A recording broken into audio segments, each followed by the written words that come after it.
Canto 3. Through me the way is to the city dolent. Through me the way is to eternal dole. Through me the way among the people lost. Justice incited my sublime Creator. Created me divine omnipotence, the highest wisdom and the primal love. Before me there were no created things, only eterna, and I eternal last. All hope abandon, ye who enter in.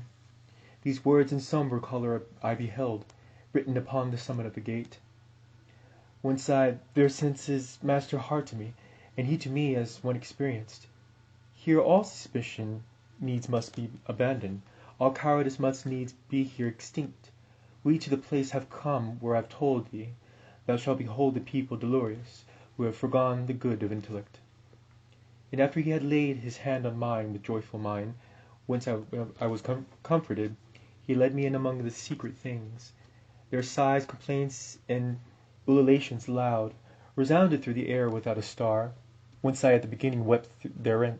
Languages diverse, horrible dialects, accents of anger, words of agony, and voices high and hoarse with sound of hands, made up a tumult that goes whirling on, forever in that air forever black. Even as the sand doth when the whirlwind breathes, and I, who had my head in horror bound, said, Master, what is this which now I hear? What folk is this which seems by pain so vanquished? And he to me, this miserable mode maintained the melancholy souls of those who lived without an infamy or praise. Commingled are they with that captive choir of angels who have not rebellious been, nor faithful were to God, but were for self. The heavens expelled them, not to be less fair, nor them the nethermore abyss receives. For glory none the damned would have from them. And I, O Master, what so grievous is to these that maketh them lament so sour? He answered, I will tell thee very briefly. These people have not any hope of death, and this blind life of theirs is so debased, they envious are of every other fate. No fame of them the world permits to be. Misericord and justice both disdain them. Let us not speak of them, but look and pass. And I, who looked again, beheld a banner, which, whirling round, ran on so rapidly, that of all pause it seems to me indignant, and after it there came so long a train of people, that I ne'er would have believed that even death so many had undone. With some among them I had recognized, I looked, I beheld the shade of him, who made through cowardice the great refusal. Forthwith I comprehended, and was certain, that this the sect was of the captive wretches, hateful to God and to his enemies. These miscreants, who never were alive, were naked and were stung exceedingly by gadflies and by hornets that were there. These did their faces irrigate with blood, which with their tears commingled at their feet by the disgusting worms was gathered up. And when to gazing farther I betook me, people I saw on a great river's bank, whence said I, Master, now vouchsafe to me, that I may know who these are, and what law makes them appear so ready to pass over, as I discern athwart the feeble light. And he to me, these things shall all be known to thee as soon as our footsteps stay upon the dismal shore of Acheron.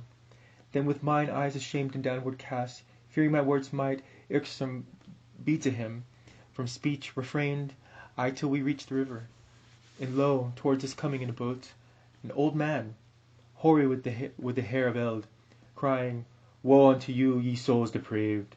Hope never more to look upon the heavens. I come to lead you to the other shore, to the eternal shade and heat and frost. And thou that yonder standest, living soul, withdraw thee from these people who are dead. But when he saw that I did not withdraw, he said, By other ways, by other ports, thou to the shore shalt come, not here for passage. A lighter vessel needs must carry thee. And unto him the guide, Vex thee not, Charon. It is so willed there where is power to do that which is willed, and ask no further question.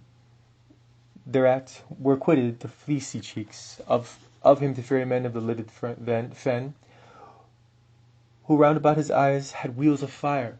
But all those souls who weary were and naked, their colour changed and gnashed their teeth together. As soon as they had heard those cruel words, God they blasphemed, and their progenitors, the human race, the place, the time, the seed of their engendering and of their birth. Thereafter altogether they withdrew, pitilily weeping to the accursed shore, which waiteth every man who fears not God. Charon the demon with the eyes of glut, beckoning to them, collects them all together, beats with his hour whoever lags behind, as in the autumn time the leaves fall off. First one and then another, till the branch unto the earth surrenders all its spoils, in similar wise the evil seed of Adam. Through themselves from that margin one by one, at signals as a bird unto its lure. So they depart across the dusky wave, and ere upon the other side they land, again on this side a new troop assembles. My son, the courteous master said to me, all those who perish in the wrath of God here meet together out of every land, and ready are they to pass over the river, because celestial justice spurs them on, so that their fear is turned into desire. This way there never passeth the good soul. And hence if Charon doth complain of thee, well mayest thou know what his speech imports. This being finished, all the dust champagne trembled so violently that of that terror the recollection bathes me still with sweat.